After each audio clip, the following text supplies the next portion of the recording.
Religion is the opposite of spirituality.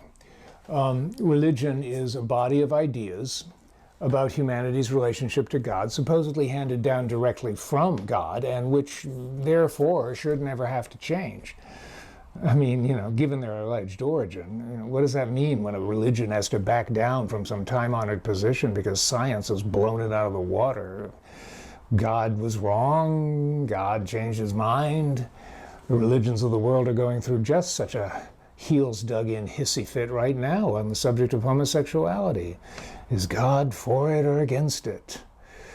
Now, if you take yourself off the religious path and put yourself on the spiritual path, as I'm encouraging you to do, sooner or later, probably sooner, you will encounter snarky Christians. And they're all going to say the same thing to you. You're just listening to your own voice. It's all about you. Where's the structure? Where's the moral guidance? You're just making it up to suit yourself. You're nothing but a typical 21st century narcissist. Nothing could be farther from the truth.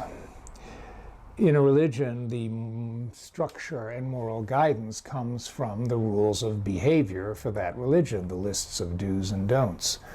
In what I'm teaching you, the structure and moral guidance comes from the nature of God itself. Something people like me ask ourselves all the time is, how will this stand in God? In other words, if I'm thinking of doing a thing, but I'm a little dodgy about it, I'm not sure it's spiritually okay to do that, I don't hold the proposed action up to some moral code invented by human beings. What possible use could that be? There's 100 of them. Who got it right? Who do you pick? I hold the proposed action up to God. Or more accurately, I hold the proposed action up to my current best understanding of the nature of the infinite. And I ask myself, if I do this thing, will I be acting in keeping with the nature of God or contrary to the nature of God? And if I decide it's contrary to, I just don't do it, because I know nothing good will come of that. I may appear to have made some sort of short-term material gain, but I know the infinite has taken it out of my hide somewhere else. It's got to be. It's spiritual law. This is called compensation. Ralph Waldo Emerson wrote a very beautiful essay entitled Compensation, in which he describes this spiritual function. Of course, to make a determination like that, you have to know something about God in the first place, and religious people don't know anything about God. Religious people know about their holy book. They know about their religion. They know what the rules are, or at least what somebody else told them the rules are, but God is a mystery to them. But yeah, there is good and evil.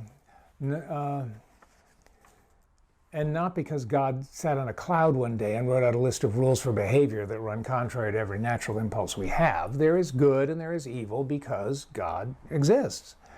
There is good and there is evil because the infinite is real. It has a nature. It is certain ways. It is not other ways. God is love. God is not hate. God is peace. God is not war. God is healing. God is not disease, etc. And as I've described to you in previous videos, an infinite being, by definition, must be whole and complete and serene and perfect. And because that's what the infinite is, it has to enforce its own perfection.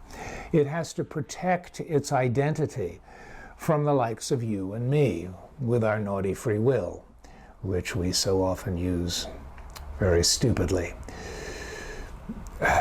So, if you perform an act that is contrary to the nature of God, you've created an imbalance within the infinite. You've put a scratch on the CD, and the infinite will immediately have to move in and set to rights that imbalance you created. Let me give you a specific example of what I'm talking about. Suppose you've got an amazing wristwatch. It's a $10,000 wristwatch. My God, it's amazing. It's got diamonds and emeralds. It's got GPS. It's got, I don't know, nuclear weapons. It's an amazing watch. And I decide that I should have a watch like that. But I don't have the money on hand to buy myself a $10,000 watch, so I steal yours. The instant I commit the act, $10,000 in value is subtracted from somewhere else in my life. Now, the reason people don't realize this is happening is because the subtraction may not be in the form you assume. Now, yeah, I could steal your $10,000 watch and lose $10,000 out of my stock portfolio. Yeah, that could happen. But I could just as easily lose a piece of my health, or my peace of mind, or maybe my marriage gets shaky all of a sudden. Whatever the subtraction is, it will be accurate down to the last iota. Now, you and I know people who have adopted guilt as a lifestyle. It just kind of hangs over them. It's like a bad smell. And these people think they've been very bad, or they think that God had a plan for their life and they have totally failed to understand what it is or act on it. And that when this life is over and they enter the afterlife, God is going to clobber them for all of their shortcomings. Those people are wasting a lot of time and energy, because whatever they had coming, they got the instant they committed the act. Everybody does. Now, this does not explain why some people seem to thrive through evil means. There are evil people in the world. People have committed themselves to negativity. I've met more than my fair share of them. And we need to understand that their apparent success is just an outward appearance. We can't see what's going on inside their lives. Let's take a fictional example. Tony Soprano, mafia boss. He's got the guns, he's got the money, he's got the power. He's the big man, big house, big car, big pool, big everything. Now, does he ever get to kick back and relax and just enjoy his wealth? He can't. Because by achieving his wealth through evil means, he has put himself in a world full of other evil men who all want his job, and there's only one way to get it. He must be eternally vigilant for that knock on the door, that tap on the shoulder, those footsteps behind him on an empty street. He lives in eternal fear, which is to say, he permanently suffers. That's divine compensation. And something our crime shows on TV have never been very good at showing us is that criminals live in a perpetual terror of getting caught. It haunts them night and day that at any second, out of nowhere, their freedom could be taken away from them for years or even decades. And I can speak to this with some authority because I have known an inordinate number of people who have done time. Really, when I look back over the years, it's extraordinary how many people I've known who've been to prison or who went to prison when they were in my life.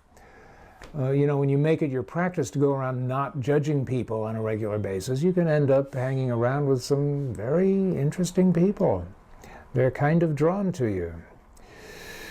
But there is a good side to the law of compensation, and that is that no good thing you do can be ignored by the infinite, even if something as tiny as a good thought. All the goodness you put out will be recompensed to you, or even more greatly returned to you, because we live in a universe of infinite goodness. So when you put good out there, the good you put out there comes back to you, but maybe more than that too, because it's the nature of the infinite to be good. So what is on the outside of you and what's going on in your body has to be an exact, down to the minutest detail reflection of what you carry in your mind and your heart. And when you've got more goodness in your mind and your heart than you're experiencing in your outer experience, the infinite has no choice but to correct that imbalance and bring greater good into your outer experience in response. That's why doing good things makes you feel kind of peaceful and energized. It's also why prayer can work, which we'll get more into in a little while. But anything you had coming to you, you got. So don't worry about it. When you wake up every morning, between you and God, it is a clean slate. Now, the world may hold you accountable today for something you did yesterday, but as far as God is concerned, that's all taken care of. Every morning between you and God, it's a whole new day and a fresh start, which I think is really nice. We are not narcissists. On the contrary, we are humble before the inexorable power of the infinite. Now, as is always the case when I make these videos, your mind has been running ahead of me as you've been listening, and now there's a question you've got. And it is one of those questions that just never seems to get answered because nobody knows. In my book, God, a User's Manual, I call it the dead cheerleader question. Or, why do bad things happen to good people? You're gonna hate the answer.